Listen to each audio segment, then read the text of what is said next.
Poulapou, ça sont les statuts de l'institution qui régissent l'institution autant à l'international qu'au national.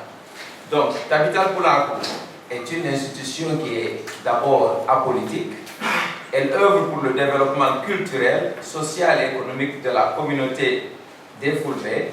Il est à tous les Fulbé les amis des Fulbé et de la culture pure sans distinction de sexe, de race, d'ethnie ou de confession religieuse.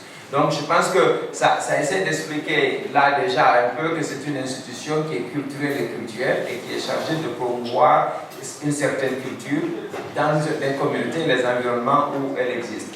Elle a pour objectif particulièrement de promouvoir le Fulbé, le Pula et la culture des Fulbé, de promouvoir l'intercohésion entre les différents parlers des Fulbé en favorisant la standardisation progressive de la langue, contribuer au rayonnement de la civilisation et en encourageant les échanges culturels d'une part et entre les Fulbé, les amis et la culture de l'autre part.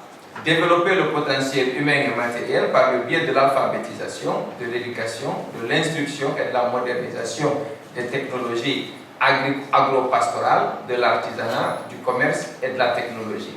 Et faire des recherches, chercher les voies et moyens pour une cohabitation harmonieuse et pacifique entre les Fulbé et les autres communautés et promouvoir un état d'esprit favorable à l'unité et à l'intégration africaine. Et en résumé, c'est une institution pour promouvoir une culture, pour promouvoir la langue et une cohésion et un vivre ensemble qui est cohérent et harmonieux et qui nous permettent quand même d'éviter certains conflits et d'éviter de perdre la langue. Souvent, j'essaie d'expliquer ça comme la francophonie. C'est une institution qui est là pour promouvoir une langue ou une culture.